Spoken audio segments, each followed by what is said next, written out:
కాంగ్రెస్ ప్రభుత్వంపై బీఆర్ఎస్ అధ్యక్షుడు మాజీ సీఎం కేసీఆర్ నిప్పులు చెరిగారు.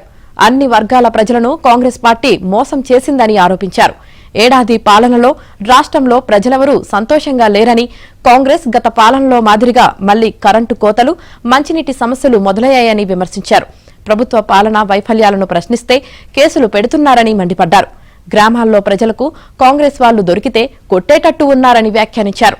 ప్రభుత్వం తీరును తాను ఇన్ని రోజులు మౌనంగా గంభీరంగా చూస్తున్నానని తెలిపారు.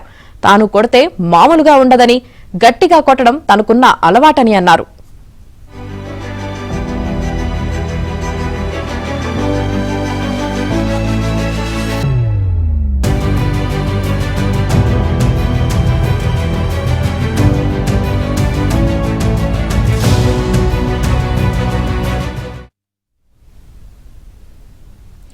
తాను కొడితే మామూలుగా ఉండదన్న మాజీ సీఎం కేసీఆర్ వ్యాఖ్యలకు ముఖ్యమంత్రి రేవంత్ రెడ్డి ఘాటుగా బదులిచ్చారు. బలంగా కొట్టడమేమో గాని కట్టె లేకుండా నిలబడి చూద్దామంటూ ఎద్దేవా చేశారు. ఫామ్ హౌస్ లో ఉండి మాట్లాడటం కాదని, దమ్ముంటే అసెంబ్లీకి రావాలని, ఎవరేంటో లెక్కలు తేల్చుకుందామని సవాల్ విసిరారు.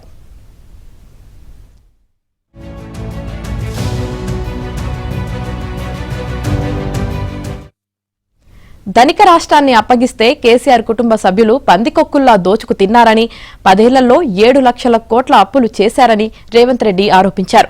అన్ని వర్గాలకు పంగనామాలు పెట్టిన చరిత్ర చంద్రశేఖరరావుదన్న అన్నారు. జహంగీర్ పీర్ దర్గాకు 100 కోట్లు, రాజన్న సిరిసిల్ల ఆలయానికి 100 కోట్లు ఇస్తానని మోసం చేశాడని విమర్శించారు.